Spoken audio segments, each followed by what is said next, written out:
الحمدللہ ہم زندہ ہیں، ابھی قبروں میں نہیں گئے، اللہ نے مہلت ابھی باقی ہے. الحمدللہ ہم نبی صلی اللہ علیہ وسلم کی امت سے ہیں. الحمدللہ یا اللہ تو نے مجھے اولاد بھی دی ہے. الحمدللہ یا اللہ میری اولاد بھی صحت مند ہے.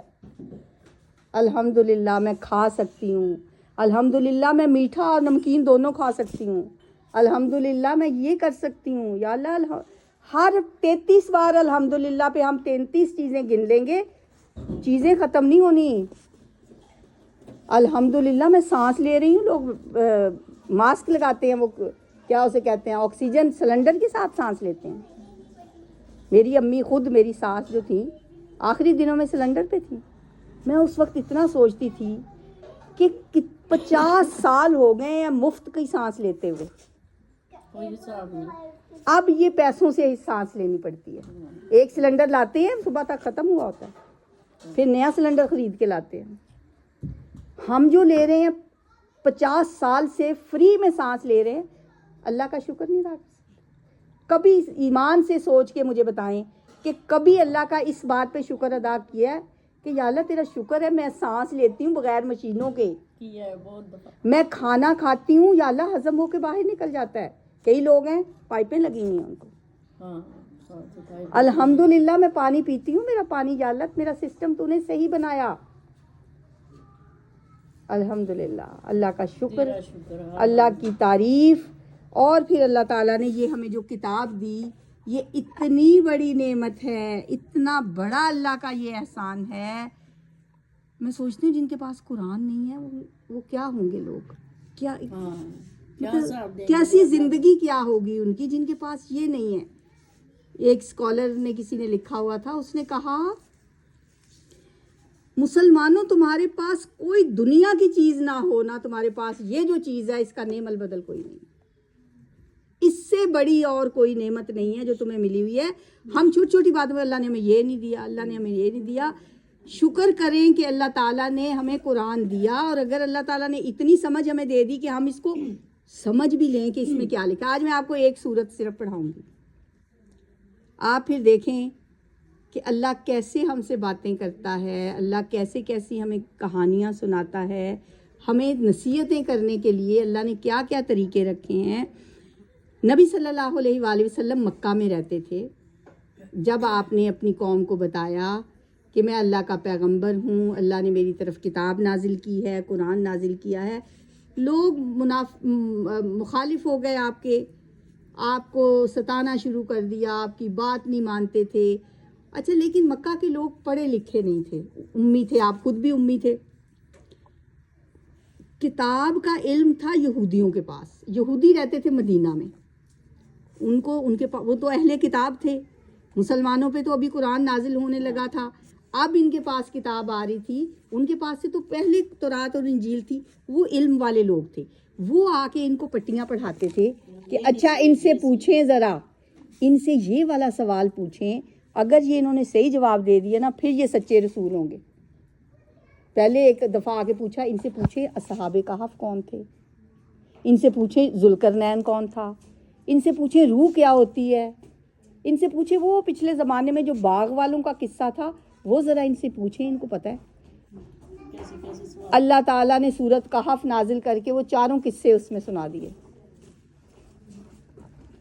چاروں قصے اللہ نے سورت کہف میں جواب دے دیا آپ کے سارے جوابوں. مسلمان پھر نہیں ہوئے، پھر نہیں مانے.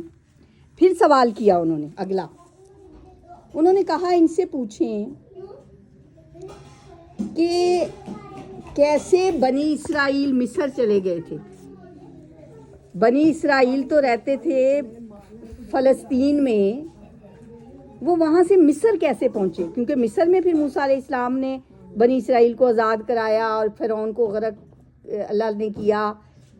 کہتے ہیں وہ فلسطین سے مصر کیسے پہنچے تھے، ان سے یہ سوال پوچھیں. انہوں نے پوچھا نبی صلی اللہ علیہ وسلم سے سوال، تو اللہ تعالیٰ نے سورہ یوسف نازل کر دی. اب میں پوری سورہ یوسف آپ کو بتاتی ہوں کہ اللہ نے پھر بتایا کہ کیسے فلسطین سے وہ مصر پہنچے تھے. اور اللہ نے پھر اسے قصہ قرار دیا کہ یہ قصہ سب سے بہترین قصہ ہے، یہ احسن القصص ہے. یہ کہانیوں میں سے سب سے خوبصورت کہانی ہے. بسم اللہ الرحمن الرحیم. الف لام را تلک آیات الکتاب المبین. یہ آیتیں ہیں کتاب مبین کی. ہم نے اس کو اتارا قرآن عربی زبان کا بنا کر تاکہ تم لعلکم تعقلون، تاکہ تم سمجھ سکو. ان کی زبان عربی تھی نا، تمہاری زبان میں ہم نے یہ قرآن نازل کیا تاکہ تم سمجھو. اتنی بات کے بعد پوری صورت آگے اس قصے پہ مبنی ہے. نحن نقص علیک احسن القصص. اے پیغمبر صلی اللہ علیہ وسلم، ہم آپ کو ایک احسن القصص، بہترین قصہ سناتے ہیں. اس قصے کے بعد آپ کو سب پتہ چل جائے گا کہ بنی اسرائیل فلسطین سے مصر کیسے پہنچے تھے. وہ قصہ یہ تھا جی کہ جب یوسف علیہ السلام جو کہ بیٹے تھے کس کے؟ یعقوب علیہ السلام کے. یعقوب علیہ السلام کس کے بیٹے تھے؟ اسحاق علیہ السلام سے. وہ بھی پیغمبر. باپ یعقوب بھی پیغمبر، یعقوب کے باپ اسحاق بھی پیغمبر، اسحاق علیہ السلام کے باپ ابراہیم بھی پیغمبر. یعنی 4 نسلوں میں پیغمبری آ رہی تھی. اور یعقوب علیہ السلام کے بیٹے کتنے تھے؟ 12. 2 چھوٹے بیٹے دوسری بیوی سے تھے. بیویاں تو ان کی اور بھی تھیں، ان سے اولادیں تھیں. لیکن یہ جو 2 بیٹے تھے چھوٹے، ایک یوسف علیہ السلام، ایک ان سے بھی چھوٹے بنیامین علیہ السلام. یہ بڑے پیارے تھے، بہت لاڈلے. یوسف سے تو کچھ زیادہ ہی پیار کرتے تھے. اب ان کے بھائیوں کو بڑا حسد ہوتا تھا اس بات پہ کہ ہمارا باپ جو ہے بس یوسف سے پیار کرتا ہے، ہم سے تو پیار نہیں کرتا. وہ کہنے لگے، یوسف علیہ السلام نے ایک دن اپنے والد سے آ کے کہا، حضرت یعقوب علیہ السلام سے کہنے لگے، یا بنیا اذ قال یوسف لابیہ یا ابتی انی رأیت احد عشر کوکبا. میں نے دیکھے ہیں 11 ستارے خواب میں. احد عشر، 11 ستارے میں نے دیکھے ہیں خواب میں. ایک سورج کو بھی دیکھا ہے اور چاند کو بھی دیکھا ہے، اور میں نے دیکھا ہے کہ وہ سارے کے سارے مجھے سجدہ کر رہے ہیں. کتنے؟ 11 ستارے، ایک سورج، ایک چاند، وہ مجھے سجدہ کر رہے ہیں. باپ پیغمبر تھے، سمجھ گئے، بات سمجھ آ گئی کہ یہ کوئی چھوٹا خواب نہیں ہے. کہنے لگے، یا بنیا لا تقصص، نہ بیان کرنا رؤیا کا اپنا خواب، الی اخوتک، اپنے بھائیوں کو نہ یہ خواب سنانا. وہ تو تمہارے خلاف کوئی چالیں چلنے لگ جائیں گے یہ خواب سن کے. یہ خواب نہ ان کو سنانا، کیونکہ شیطان تو انسان کا دشمن ہے ہی.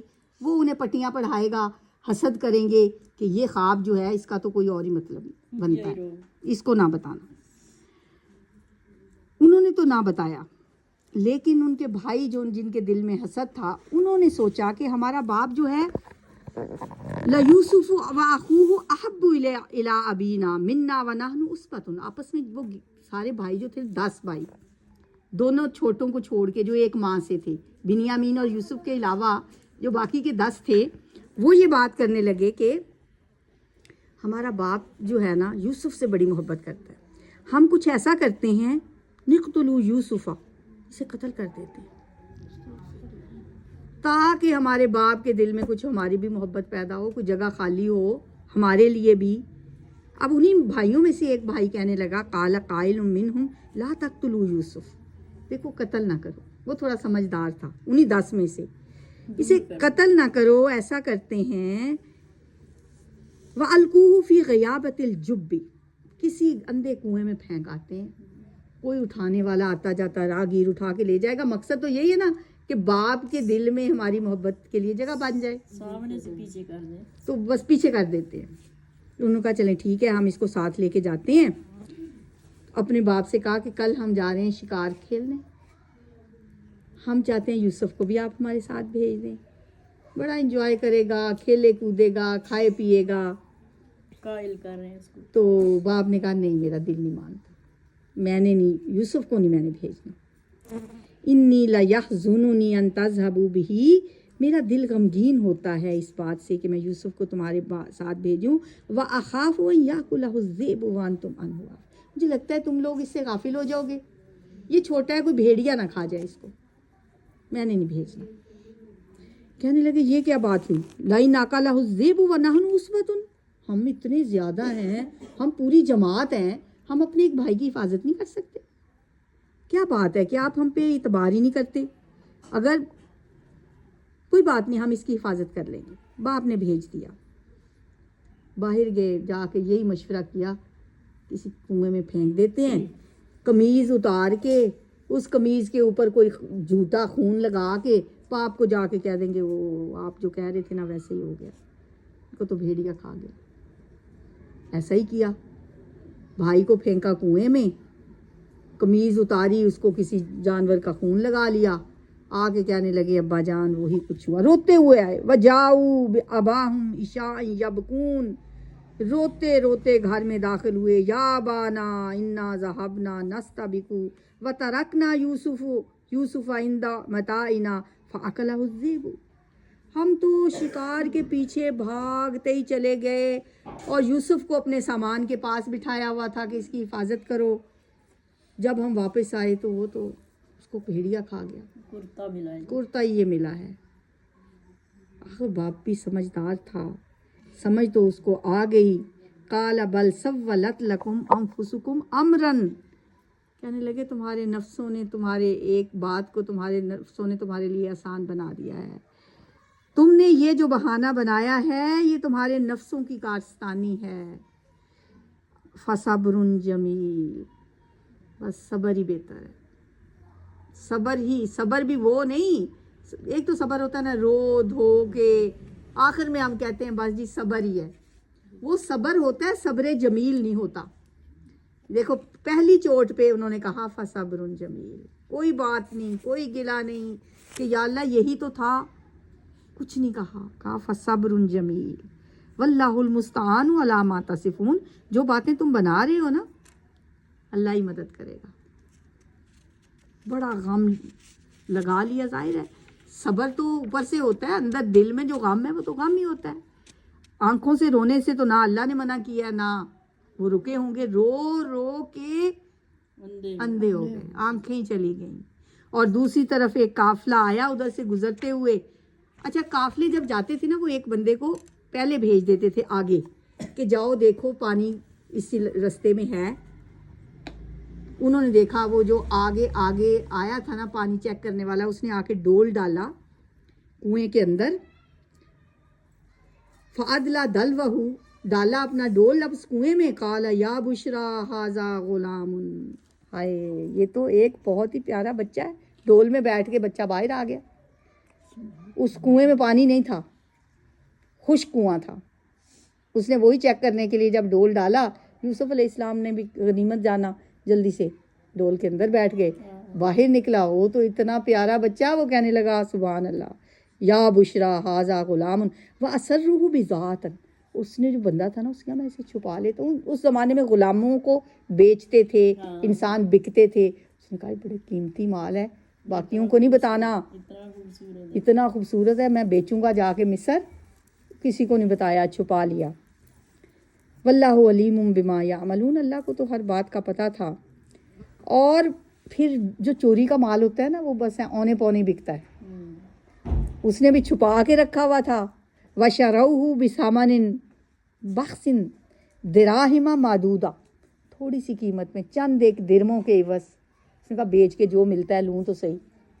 مصر کے بازار میں جا کے بیچ دیا. اب خریدنے والا کون تھا؟ اسی مصر کا عزیز مصر، وہاں کا جو حکمران تھا، اس نے خرید لیا. اولاد اس کی پہلے ہی نہیں تھی. وہ اپنی بیوی سے کہنے لگا، اپنی بیوی سے کہا اکرمی مثواہ، اس کو بڑی عزت سے رکھنا، اس کا بڑا خیال رکھنا. عسیٰ ان ینفعنا او نتخذہ ولدا، شاید یہ ہمیں کوئی فائدہ ہی پہنچا دے، ہم اسے اپنی اولاد ہی بنا لیں گے، تم اس کا ذرا خیال رکھنا. اللہ فرماتے ہیں وَكَذَلِكَ مَكَّنَّا لِيُوسُفَ، کیسے ہم نے اس کو مقام دیا اعلیٰ. کنویں میں ڈالے گئے، اس پہ صبر کیا. اور اللہ نے اس وقت جب کنویں میں تھے نا، یوسف علیہ السلام کے دل میں یہ بات ڈالی تھی کہ ایک دن آئے گا تم اپنے بھائیوں کو یہ ساری باتیں یاد کراؤ گے کہ تم نے یہ کیا تھا. ایک وقت ایسا آئے گا، اللہ نے ان کے دل میں بات ڈال دیجیے، اس لیے وہ مطمئن تھے. اب پہنچ گئے دربار میں، شاہی دربار میں، جہاں پہ بڑی شان و شوکت تھی، بڑے ایٹیکیٹس تھے، تہذیب تھی، کہاں سے نکل کے آئے اور کہاں ان کی تربیت اللہ نے اس طریقے سے کرانی تھی۔ بڑے ہوتے گئے، بادشاہ کے گھر میں دیکھیں کس طرح ان کی پرورش ہوئی ہوگی، انہوں نے تو ان کی بڑی عزت سے رکھا۔ لیکن اس وقت جو مصر کے حالات تھے نا، وہ ایسے ہی تھے جیسے آج کل ہمارے ہیں، عریانی، فحاشی، بے حیائی۔ اور جو عزیز مصر کی بیوی تھی، اس کو لگے کہ یہ تو بڑا خوبصورت نوجوان ہے، شوہر کے دل میں تو تھا کہ ہم اسے بیٹا بنا لیں گے، بیوی کے دل میں کوئی اور ہی خیال پلنے لگ گئے۔ اس نے کہا یہ تو بڑا ہی خوبصورت نوجوان ہے۔ اس نے ایک دن یوسف کو بڑا پھسلانے بہلانے کی کوشش کی، اور ایک دن اس نے وغلقت الابواب ابوابا وقالت حیت لک، سارے دروازے بند کر کے کہنے لگی یوسف آؤ میرے پاس۔ اب یوسف علیہ السلام تو پیغمبر کے بیٹے، پیغمبر کے پوتے، شریف النفس، قال معاذ اللہ، کہنے لگے اللہ کی پناہ، تم کیسی باتیں کرتی ہو، انہ ربی احسن مثوایا، تمہارا شوہر جو میرا مالک ہے اس نے مجھے کتنی اچھی رہائش دی ہے، کتنا اچھا مجھے عزت سے رکھا ہے، میں ظالموں والا کام کروں؟ وَلَقَدْ ہَمَّتْ بِهِ وَهَمَّ بِهَا لَوْلَا أَنْ رَأَىٰ بُرْهَانَ رَبِّهِ۔ اللہ تعالیٰ کہتے ہیں تھے تو نوجوان نا، جیسے وہ عورت اس کی طرف مائل ہوئی تھی وہ بھی ہو جاتے اگر اللہ تعالیٰ ان کو ایک برہان نہ دکھا دیتا۔ اللہ نے انہیں کوئی ایسی چیز دکھائی، بعض اب قرآن نے وہ برہان نہیں بتائی کہ کیا دکھائی۔ اب بعض لوگ کہتے ہیں کہ ان کو دیوار پہ نا اپنے والد کی شکل نظر آ گئی تھی، اللہ نے وہ شکل دکھا دی۔ بعض کہتے ہیں کہ کوئی چیز ان کو، ہم نہیں جانتے وہ کیا تھا، اللہ نے بس انہیں بچانا تھا، اللہ نے بچا لیا۔ اور وہ دوڑے، اور دوڑے کیسے کہ پیچھے سے اس نے پکڑ لیا عورت نے، وہ بھاگے تو کرتا پھٹ گیا۔ ابھی دونوں دروازے میں ہیں تو آگے سے شوہر بھی بے وقت گھر آ گیا، جیسے ڈراموں میں نہیں ہوتا ایک دم جب ہم کہتے ہوتے ہیں یہ کہاں سے، مطلب انہوں نے کہاں سے پہنچ گئے ہیں، کوئی مرنے لگتا ہے تو کوئی ہیرو پہنچ جاتا ہے، تو وہ ایسا ہی ڈرامائی انداز ہوا۔ یہ قرآن ہی بتا رہے ہیں نا، جب وہ دروازے پہ پہنچے وَأَلْفَ يَا سَيَّدَهَا لَدَى الْبَابِ، اس نے دیکھا میرا شوہر تو دروازے پہ کھڑا ہے۔ اب آگے آگے یوسف ہے، پیچھے پیچھے، قرآن نے نام نہیں بتایا لیکن کتابوں میں ان کا نام زلیخا بتایا جاتا ہے، قرآن میں یہ نام نہیں آیا جو بھی وہ تھیں عورت۔ قالت ما جزاء من اراد باہلک سوءا، فوراً ہی پینترا بدلا، شوہر سے کہنے لگی مجھے بتاؤ ذرا جو تمہاری بیوی کے ساتھ کوئی برا ارادہ رکھے کیا سزا ہونی چاہیے اس کی۔ آپ سوچیں کہ وہ تو الٹا ہی بالکل الٹی ہو گئی، ایسی باتیں کرنے لگ گئی۔ اب یوسف علیہ السلام وہاں پہ خاموش نہیں رہے، عورت نے کہا کہ کیا اس کو قید کیا جانا چاہیے یا اسے کوئی اور سزا دینی چاہیے۔ یوسف کہنے لگے ہی راودتنی عن نفسی، یہ مجھے بہکا رہی تھی، اس نے کوشش کی تھی مجھے بہکانے کی۔